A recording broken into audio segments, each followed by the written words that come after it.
لله رب العالمين، والصلاة والسلام على سيد المرسلين وعلى آله وأصحابه أجمعين.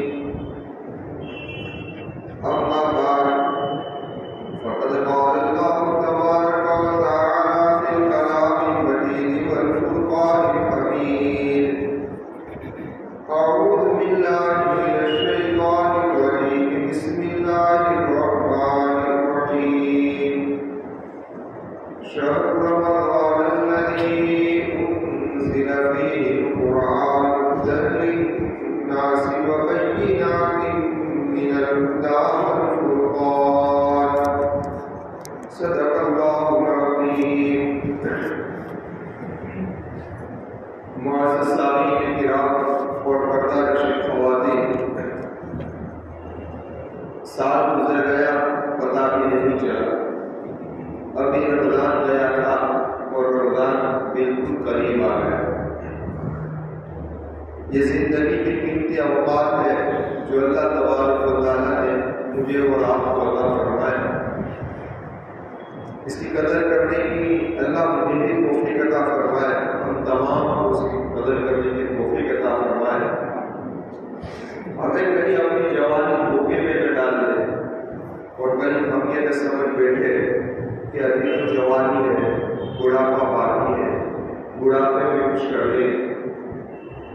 لیکن اس سے پہلے بیان کر چکا ہوں، یہ قرب قیامت کا وقت ہے اور قرب قیامت میں اچانک موتوں کی تعداد بڑھ جائے گی.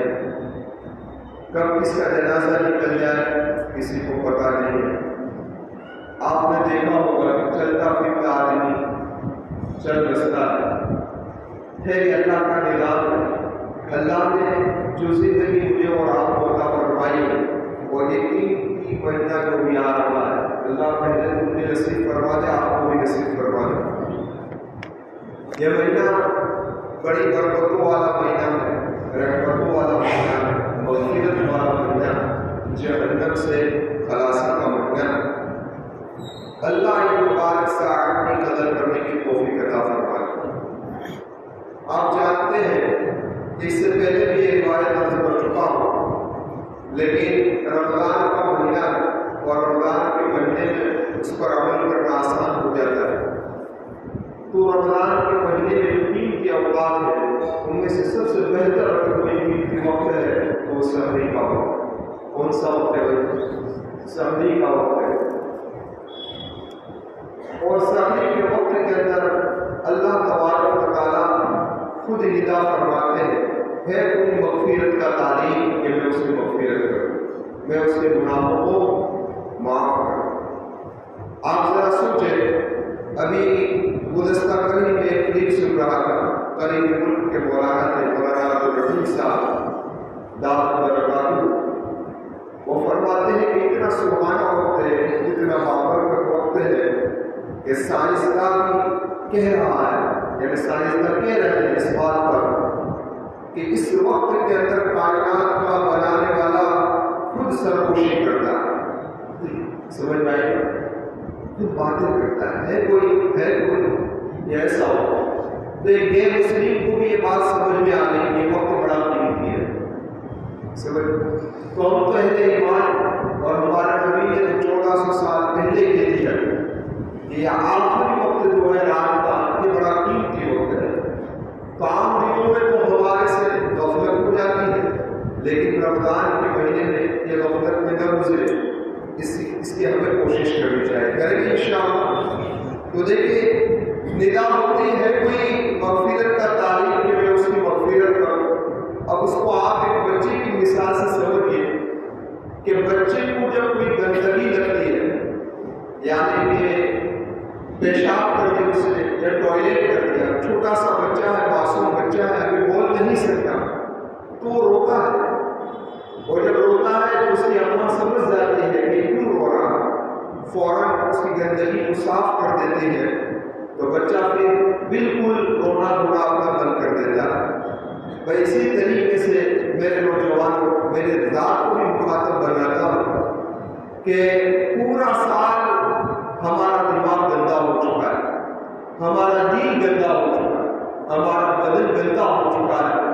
یہ مبارک مہینہ آ رہا ہے کہ جس کے اندر رات کے آخری حصے میں اللہ ندا دے رہا ہے۔ کاش کہ اس مبارک گھڑیوں کے اندر ہم اللہ تبارک و تعالیٰ کی طرف متوجہ ہو کر اپنی اس گندگی کو دور کر دیں، اپنے گناہوں کو مٹا دیں، ختم کر دیں، اپنی وسط سے توبہ کر لیں۔ تو اللہ کی ذات سے قوی امید ہے کہ جس طریقے سے وہ چھوٹا سا معصوم بچہ پاک صاف ہو کر بالکل اپنا رونا دھونا بند کر دیتا ہے، اس طریقے سے ہماری زندگی بھی انشاءاللہ صاف ستھری ہو جائے گی۔ اب اسی رات کے آخری حصے کے اندر ایک دوسری ندا بھی ہوتی ہے، اور وہ ندا یہ ہوتی ہے کہ ہے کوئی رزق کا طالب کہ میں اس کو روزی عطا کروں۔ آج امت کا بڑا طبقہ معاشی حالات سے گزر رہا ہے، تجارت ہو، آپ ذرا چیک، ہر بندے کی زبان پر ایک ہی لفظ ہے، گھر کا نظام صحیح طریقے سے نہیں گزر رہا ہے۔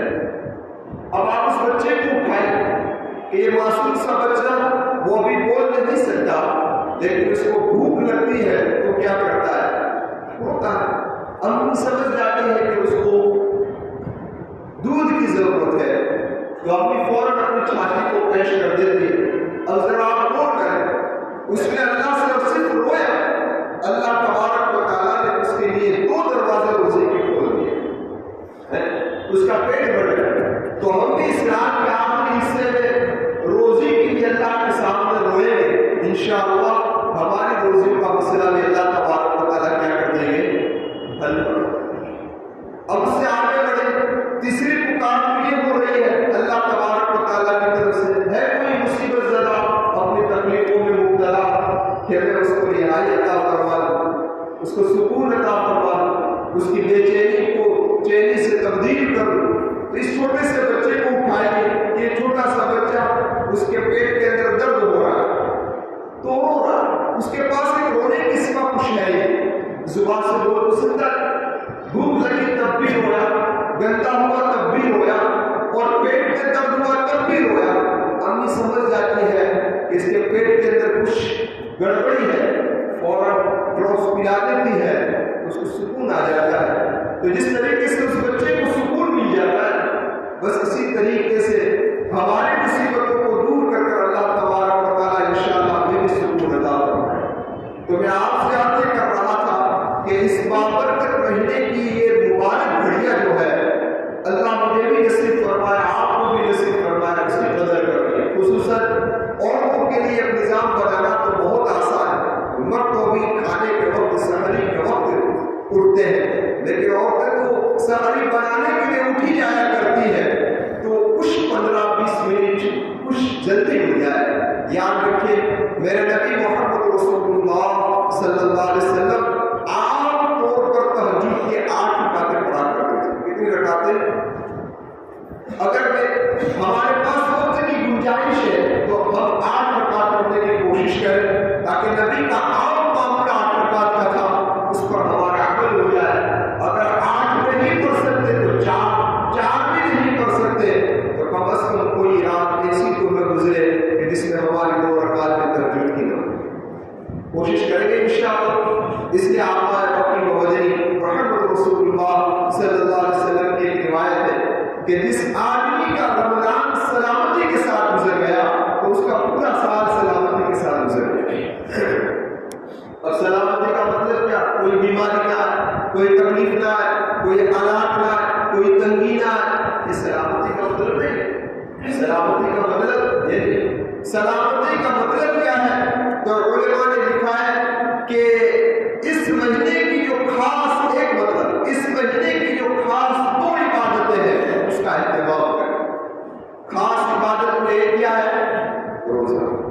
روزوں کو رکھیں، صرف رکھیں نہیں، اس کے اصول، اس کے ضوابط، اس کے تقاضے، اس اعتبار سے روزے کو رکھا جائے، گناہوں سے ایک مطلب کا دوسری، یعنی پہلے مطلب کی دوسری شرط یہ ہے کہ اس مہینے کی دوسری خاص عبادت کیا ہے؟ پھر کیا ہے؟ تراویح کا اہتمام کریں، 8 رکعت پڑھ کر جانے کی فضا نہ بنائیں، اللہ کے لیے نہ بنائیں۔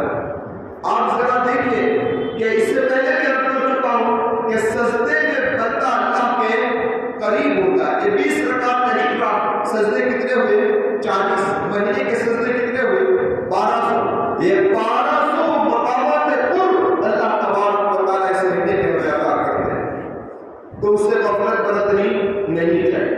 ایک درمیان میں ایک مسئلہ بتا دوں جو مولانا حفظ الرحمان صاحب دعوت برکاتہ نے ابھی کلپ کے ذریعے سے بتایا ہے، اور ہمارا توقع خصوصاً نوجوانوں کا توقع یہی کر رہا ہے. میں اس سے پہلے گئے کیا کہتے ہیں گزشتہ رمضان میں بھی میں نے کہا یار کہ مولانا نے عجیب بات بیان فرمائی. حضرت فرماتے ہیں کہ جو آدمی تراویح کے اندر امام کے کھڑے ہونے کے وقت سے بیٹھا رہتا ہے اور جب امام رکوع میں جانے کا ہوتا ہے اس وقت شریک ہوتا ہے، یہ اس بات کی علامت ہے کہ اس کے دل کے اندر نفاق ہے. کیا ہے؟ نفاق. اور ہو سکتا ہے کہ اسی نفاق کی حالت میں اس کی موت آ جائے. تو یہ کوئی معمولی چیز ہے، اس کو ہم معمولی کریں. میں نے کہا کہ بعض لوگ تو قرآن کریم کی تلاوت ہو رہی ہے، تراویح کے اندر قرآن پڑھایا جا رہا ہے اور پیچھے موبائل میں کر رہے ہیں. جیسے رکوع ہوا دوڑتے ہوئے آئے اور رکوع کے اندر شریک ہوا، یعنی ان کی نگاہ کے اندر قرآن کی بھی عظمت نہیں ہے. اللہ تبارک و تعالیٰ اس سے ہماری حفاظت فرمائے. تو ایک مطلب تو یہ ہے. دوسرا مطلب کہ جس کا رمضان سلامتی کے ساتھ گزر گیا اس کا پورا سال سلامتی کے ساتھ گزر جائے گا. تو فرمایا کہ پورا رمضان آدمی گناہوں سے بچ کر نکالے تو انشاءاللہ پورا سال سلامتی کے ساتھ. اب یہ بڑا مشکل مسئلہ ہے، پورا رمضان سلامتی کے ساتھ گزارنا. ایک انسان سے گناہ ہو سمجھ جائے گا. آپ واچ رکھیں، جب سے چاند نظر آ جائے فوراً واچ رکھیں کہ میں آج سے پورا ارادہ کرتا ہوں، عزم کرتا ہوں کہ انشاءاللہ کوئی گناہ نہ میری زبان سے ہوگا، نہ میرے ہاتھوں سے ہوگا، نہ نگاہ سے ہوگا، کسی سے نہیں. اور اگر تشریف تکانے پر ہو بھی گیا غفلت سے تو فوراً توبہ کریں گے انشاءاللہ. لیکن اس طریقے سے آپ رمضان گزاریں گناہوں سے بچ کر، پھر دیکھیے رمضان کا مزہ آپ کو کیسا ہے اور رمضان کے بعد ہماری زندگی آپ کی کیسی گزرتی ہے. ورنہ ہمارا حال یہ ہے کہ جس طریقے سے مسجد کے اندر ایئر کنڈیشن لگایا جاتا ہے اور جب ایئر کنڈیشن کو شروع کیا جاتا ہے تو کھڑکیاں دروازے سے بند کر دیے جاتے ہیں تاکہ مسجد بالکل ٹھنڈی ہو جائے. لیکن ذرا انصاف سے آپ بتاؤ ایئر کنڈیشن کو شروع کیا جائے اور کھڑکیوں اور دروازے کو کھول دیا جائے، کیا ٹھنڈک رہنے والی؟ بالکل نہیں رہنے والی، بالکل رہنے والی نہیں ہے. بس اسی طریقے سے روزے کا ایئر کنڈیشن تو لگوایا لیکن آنکھ کی کھڑکی کھلی رکھی، کان کی کھڑکی کھلی رکھی، منہ کے دونوں دروازے کھلے رکھے، تو پھر یہ روزے کا جو اصل اور روزے کا جو فائدہ، روزے کا جو مقصد سارا کا سارا کیا ہوگا. تو اپنے آپ کو گناہوں سے بچائے، پورا رمضان اس طریقے سے گزارنے کی آپ کوشش کریں. میں بھی کروں گا، آپ بھی کریں انشاءاللہ. خیر آگے ایک بات سن لیجیے ایک مثال کے طور پر کہ گناہ کس طریقے سے ہم اپنے آپ کو چھڑوا سکتے ہیں. آپ ذرا دیکھیں کہ جب بچہ پیدا ہوتا ہے تو ماں دودھ پلاتی ہے، لیکن شریعت نے ایک حد متعین کی ہے کتنے سال تک، 2.5 سال تک دودھ پلا سکتی ہے. بچہ پیتا ہے 2.5 سال. جب وقت قریب آنا ہوتا ہے دودھ چھڑانے کا تو ماں فکر کرتی ہے اس طریقے سے دودھ کو چھڑایا جائے. تو پھر کیا ہوتا ہے کہ چھاتی کے اندر کڑوی چیزیں لگا دیتی ہیں تاکہ بچہ منہ مارے اور کڑواہٹ کو منہ میں جائے گی فوراً چھوڑ دے گا. ایک دفعہ ہوا، 2 دفعہ ہوا، پھر تیسری دفعہ ہوا چھاتی کو لگائے گی، وہ جائے گا نہیں، سمجھ آئے گا، پھر یہ دودھ کا پینا چھوڑ دے گا. علامہ حسین رحمۃ اللہ علیہ فرماتے ہیں بس یہی مثال کیا ہے کہ اگر اس بچے کو دودھ نہ چھڑوایا جاتا تو اس کے اندر روٹی کھانے کی صلاحیت پیدا ہو. دودھ چھڑوایا تو روٹی کھانے کی صلاحیت اس کے اندر کیا ہو گئی؟ پیدا ہو. بتائیں دودھ پر ہی چلتا ہے. سمجھ آئے گا. اب ذرا آپ دیکھیں یہی بچہ 2.5 سال تک روٹی کھاتا رہا اور 5 سال کے بعد اگر اس کی ماں اس کو چھاتی سے لگائے گی تو کیا وہ دودھ پیے گا؟ بالکل نہیں پینے والا ہے. اس کو کراہٹ میں سنے کیا تعجب کرے گا، بالکل پینے کے تیار نہیں ہوگا. بس اسی طریقے سے علماء فرماتے ہیں، اللہ والے فرماتے ہیں کہ گناہ کا ابتدا کے اندر چھوڑنا مشکل ہے لیکن ایک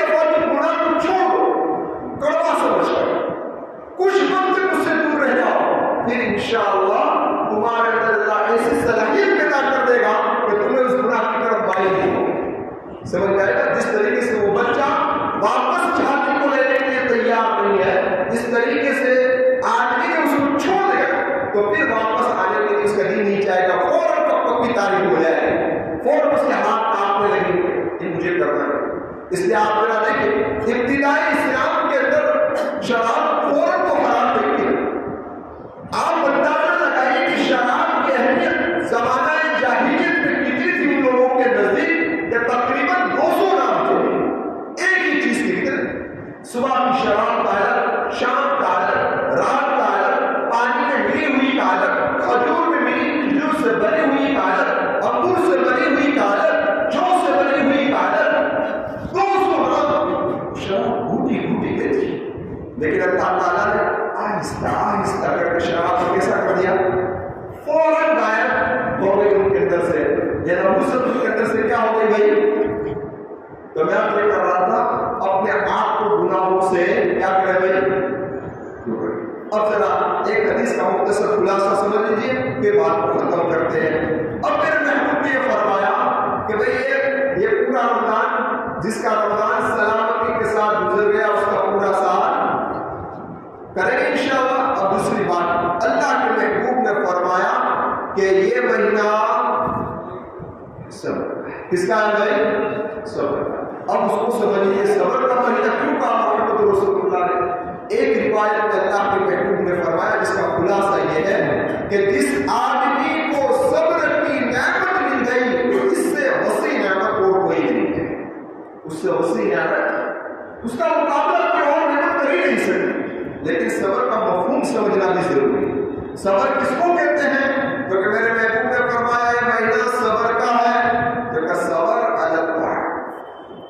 صبر الگ تو آپ کیا شہری میں آپ اٹھے اب نیند کا بھی تقاضا ہے اب مشکل سے سہری کے اندر پھر لیٹ رہے آپ کا دل نہیں چاہ رہا ہے کہ میں تہجد پڑھوں میں وضو کروں. تو میرے محبوب فرماتے ہیں یہ صبر کا مہینہ ہے. آپ طاعت کو کرنے کے لیے نیکیوں کو کرنے کے لیے تمہارے دلوں کو مارو. مجھے کرنی ہے. مغرب کی نماز ہو جائے 2 رکعت سنت تو آپ جانے کی فضا نہ بنائیں. آپ کا نفس کہے کہ مجھے جانا ہے مجھے نہیں جانا مجھے اوابی نہیں پڑھنی ہے مجھے اوابی پڑھنی ہے مجھے اتنے پرانے کریم کی تلاوت کرنی ہی ہے اور مجھے کوئی نفل چھوڑنی نہیں ہے. میں سنت سب ادا کروں. اس طریقے سے اپنے آپ کو طاعت پر کھڑا کرنا یہ صبر کیا ہے؟ یہ ہے صبر. تو کریں گے انشاءاللہ. اس لیے میرے محبوب فرماتے ہیں کہ یہ مہینہ کس کا ہے؟ اور صبر کا دوسرا مفہوم کیا؟ تو کہ اپنے آپ کو گناہوں سے دل تو چاہ رہا ہے کہ چیمپئن ٹرافی دیکھوں. دل تو چاہ رہا ہے کہ آدھی خواہشات باقی ختم ہو گئی ہوگی اس لیے اس کو مجھے زیادہ توجہ دینے کی ضرورت بھی نہیں ہے. سمجھ آ رہی بات؟ میں کر رہا تھا آپ سے کہ دل تو چاہ رہا ہے کہ میں یہ کروں دل تو چاہ رہا ہے کہ میں یہ کروں. لیکن ذرا دیکھیں کہ ہر گناہ سے اپنے آپ کو بچانا اس مہینے میں ضروری ہے. اس نے فرمایا کہ اس لیے مہینہ صبر کا ہے. اس لیے قرآن کریم نے شرح ایمان والوں کی تعریف کی ہے اور کامیاب ایمان والوں کی نشانی بیان فرمائی. قد افلح المؤمنون کے ذریعے سورہ مومنون کے اندر اس میں ایک آیت یہ بھی ہے والذین هم عن اللغو معرضون کہ وہ لوگ بیکار کی باتوں سے اپنے آپ کو بچاتے ہیں. اب بیکار کیا لغو بات کون سی؟ تو کہ ہر وہ کام اور ہر وہ بات کہ جس کے اندر نہ دنیا کا فائدہ ہو نہ دین کا فائدہ ہو اس سے اپنے آپ کو بچانا یہ کامیاب ایمان والوں کی نشانی ہے. عام بھی ہو تو یہ تو رمضان کا مہینہ ہے. رمضان کے مہینے میں تو انسان کو خاص طور پر اپنے وقت کی قدر کرے اور اس میں میری زبان سے اس لیے میں آپ کو ایک مشورہ کہوں تو مشورہ دے رہا ہوں تسبیح ہاتھ میں لے. کیا دے رہا ہاتھ میں؟ تسبیح. اگر یہ دانے والی تسبیح گھمانا آپ کو مشکل لگتا ہے ہاتھ میں لینا تسبیح دے. تسبیح اتنا فائدہ دیتی ہے کہ جس کی انگلی کے اندر تشریح ہوگی تو فوراً اس کو دیکھ کر اللہ یاد آ جائے اور یہ زبان اس کا کنٹرول کرنا بہت ضروری. اس لیے رمضان میں زبان کی وجہ سے جتنا نقصان پہنچتا ہے اتنا کسی سے نہیں پہنچتا اور زبان کو کنٹرول کرنے کے لیے یہ ذکر ہو سکے کیونکہ زبان ذکر میں رہے گی تو انشاءاللہ گناہ سے بچنا کیا ہو جائے گا؟ آسان ہو جائے گا. ایک ٹارگیٹ بنائے ایک ٹائم ٹیبل بنائے کیا کہتے ہیں نظام الاوقات بنائے کہ مجھے رمضان کس طریقے سے گزارنا. اب ذرا آپ دیکھیں صبر کا دوسرا مطلب میں نے کیا بیان کیا بھائی؟ صبر کا تیسرا مطلب تو اس کا عام مفہوم ہم نے سمجھا کہ مصیبت حالات تکلیف کسی کی جانب سے کچھ اٹیک ہو گیا اس میں کیا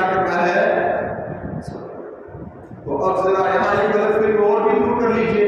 وہ غلط فہمی یہ ہے کہ لوگ صبر کی دعا کرتے بھی ڈرتے ہیں، صبر کی دعا کرتے بھی ڈرتے ہیں، کیونکہ یہ کہتے ہیں کہ اگر ہم صبر کی دعا کریں گے تو مصیبت آئے گی، ہم کھاؤ کا مصیبت کو مانگ رہے ہیں. ایسا نہیں، خود میرے محبوب نے صبر کو مانگا ہے. اللہ کے محبوب صلی اللہ علیہ وسلم نے فرمایا رب اجعلنی صبورا واجعلنی شکورا، اے اللہ مجھے صبر کرنے والا بنا، مجھے شکر گزار بندہ بنا دے. جب نبی نے صبر مانگا تو ہم کیوں نہ مانگیں؟ تو آپ سمجھ گئے کہ صبر مانگنے کا مطلب یہ ہے کہ اللہ مجھے گناہ سے بچا لے. صبر مانگنے کا مطلب یہ ہے کہ اللہ مجھے نیکیوں پر کھڑا کر دے. یہ ہے صبر مانگنے کا مطلب. اور اگر تقدیر میں لکھی ہوئی تکلیف بھی آ گئی تو اس کے اندر یہ صبر کی دولت مل گئی تو اللہ کا سہارا ہمیں نصیب ہو جائے، اللہ ہمارا معاون بن جائے، اللہ ہمارا مددگار بن جائے گا. اور جس کا اللہ مددگار بن جائے اس کے لیے ہر مشکل کیا ہو جاتی ہے بھائی، تو صبر کو کیا مانگے. لیکن آج نوجوانوں کے اندر ایک بات ذہن میں گھسی ہوئی ہے، کیا ہے؟ اللہ غفور. ابھی تو جوان ہے، ابھی تو بڑھاپا بہت دے، بڑھاپا نصیب ہوگا یا نہیں؟ اگر ہو بھی گیا تو تندرستی کے ساتھ ملایا ہے. خوش نصیب ہے یہ بڑے لوگ، اللہ ان کی عمروں میں اور برکت عطا فرمائے کہ جن کو اتنی عمر مل گئی ہے، بہت خوش نصیب ہے کہ ان کو رمضان کی نصیب ہو جائے اور رمضان کا صحیح طریقے سے گزر جائے. دعا کرتا ہوں اللہ میرا بھی گزار دے، آپ تمام کا گزار دے. خوش نصیب ہے یہ لوگ کہ جن کو یہ عمر ملی ہے. تو میں بھی کر رہا ہوں کہ اسی لیے میرے محبوب کی دعاؤں پر آپ ذرا توجہ دو. اللہ کے محبوب نے ایک دعا یہ بھی مانگی، اے اللہ ارذل امور سے میں پناہ چاہتا ہوں، ایسے مجھے عمر ملے، بڑھاپا تو مل جائے لیکن بالکل محتاج نہ، ایسے بڑھاپے سے بڑھاپا بھی مجھے ایسا ملے کہ تندرستی والا، تاکہ تیرے رضا والے کام کرنے میرے لیے کیا ہو جائے، نیکیوں کو ادا کرنا میرے لیے آسان ہو جائے. اب ذرا آپ دیکھیں تو صبر کا مطلب کیا ہوا یہ ہے. اب ذرا ایک بات کو سن لیجیے پھر بات کو ہم ختم کر دیتے ہیں. یہ بات یہ ہے کہ ایک سوچ جو ہے ہماری کہ اللہ غفور رحیم، لیکن آپ ذرا دیکھیں قرآن کریم کی آیت کریمہ جہاں پر ہے اس کے بعد والی آیت بھی دیکھیں، پوری آیت پڑھیں تب پتہ چلے. قرآن نے کیا کہا؟ نبی عبادی انی انا الغفور الرحیم، اے میرے محبوب آپ میرے بندے کو بتا دیجئے کہ میں غفور رحیم ہوں، وَأَنَّ عَذَابِي وَأَنَا الْعَذَابُ الْأَلِيمُ، لیکن میرے بندے کو یہ بھی آپ بتا دیجئے کہ میرا عذاب بھی دردناک عذاب ہے. غفلت میں نہ رہو کہ میں غفور الرحیم، اللہ غفور الرحیم ہے، اللہ کا عذاب بھی کیا ہے؟ دردناک ہے. اس لیے علماء نے لکھا ہے جوانی میں تو انسان کے دل میں کیا ہونا چاہیے؟ خوف. اس لیے علماء نے لکھا ہے کہ اپنے سوچ کو تبدیل کیجیے. یہ جو سوچ ہے نا ہماری اللہ غفور رحیم ہے بس جو چاہے کرتے جاؤ، اس سوچ کو تبدیل کیجیے اور اللہ سے مانگیے. کیا مانگیے؟ وہ بھی نبی نے سکھلایا. نبی نے یہ سکھلایا کہ اللہ تبارک و تعالیٰ سے مانگیے، اے اللہ میرے دل کی خواہشات کو، جس کا خلاصہ یہ ہے کہ تیری خشیت کی طرف اور تیرے نیک اعمال کی طرف متوجہ، یعنی میری خواہشات، میری سوچ، یہ ساری کے ساری ایسے اعمال کی طرف آ جائے جس کو آپ محبوب کر لیں اور جس سے آپ راضی ہو جائیں. اور اللہ سے مانگتے رہیے خاص اللہم ان قلوبنا ونواسینا. اتنی بہترین دعا ہے، کاش کہ اگر تنہائی کے اندر اس دعا کو آدمی پڑھے تو روح کھڑا ہو جائے. اللہم ان قلوبنا ونواسینا وجوارحنا بیدک الخیر. اے اللہ میرا دل، میرے پیشانی، میرا سارا بدن تیرے قبضہ قدرت ہے، میں اس میں سے کسی چیز کا مالک نہیں. اے اللہ ان سارے اعمال کو تیری رضا والے اعمال میں رکھا ہے، کیونکہ تیرے ہی قبضے میں، تیری ہی قدرت میں ہے، میرے پاس تو کچھ نہیں ہے. سمجھ میں آئے گا؟ جب تیرے قبضے میں ہے تو اس میری زندگی کے روح کو تبدیل کر. تو میرے آپ سے معتبر گزارش ہے رمضان کی اس مبارک ساعت کو غفلت کے اندر میں گزارے. جتنا ہو سکے اپنے آپ کو عبادت کرنا ہے، اور اگر نفل عبادتیں آپ سے نہیں ہو سکتی کوئی حرج نہیں، لیکن گناہوں سے اپنے آپ کو بچائیں. کہ میرے ذات سے، میری زبان سے، میرے کسی بھی عضو سے گناہ نہ ہو اور کسی کو تکلیف، یہ خاص یاد رکھے، نہ میرے پڑوس کو تکلیف پہنچے نہ میرے ساتھی کو تکلیف پہنچے، کسی کا دل نہ دکھاؤ، اس مہینے میں کسی کا دل نہ دکھاؤ، کسی کو پریشان نہ کرو، اللہ سے مانگتے رہو، اللہ سے مانگو، رو رو کر مانگو، اللہ انشاءاللہ صحیح طریقے سے۔ اور میں تو اس سے پہلے بھی عرض کیا تھا آپ سے کہ یہ بھی نبی نے سکھلایا ہے کہ اللہ مجھے دعا مانگنا نہیں آتا، مجھے دعا مانگنے کا طریقہ بھی سکھا، اللہ ہمیں تو مانگنے بھی نہیں آتا، ہمیں مانگنے کا طریقہ بھی سکھا دے۔ جب آپ کی صدر سے دعا کی ابتدا کریں گے تو انشاءاللہ آپ کی زبان پر ایسے الفاظ آئیں گے جو آپ کے تصور اور گمان میں بھی نہیں ہے کہ کہاں سے الفاظ آ رہے ہیں اور کہاں سے میں دعا مانگ رہا ہوں، سمجھ میں آئے گا؟ تو انشاءاللہ میں بھی آپ سے آخری درخواست کرتا ہوں، آپ اپنی دعاؤں میں مجھے یاد رکھیں، انشاءاللہ میں اپنی دعاؤں میں آپ کو یاد رکھوں گا۔ اللہ آپ کی، آپ کے والدین کی، آپ کی نسلوں کی مغفرت فرمائے، اللہ میری، میرے والدین کی، میرے اہل و عیال کی، میری نسلوں کی بھی مغفرت فرمائے، اور میرے بھائی بہن، آپ کے بھائی بہنوں کی بھی مغفرت فرمائے۔ اس لیے مرحومین کو کبھی بھی دعاؤں میں نہیں بھولنا چاہیے، جب بھی اپنا ہاتھ اٹھے تو اس وقت سارے مرحومین کے لیے دعا کریں، کیونکہ وہ بیچارے اب کچھ کر سکتے ہیں، ہماری دعاؤں کے منتظر ہیں، ہمارے ماں باپ ہماری دعاؤں کا منتظر ہیں، ہمارے بھائی ہماری دعاؤں کا منتظر ہیں، ہمیں ان کے لیے دعائیں کرنی چاہیے۔ اللہ سارے مرحومین کی مغفرت فرمائے، ہم تمام کی مغفرت فرمائے۔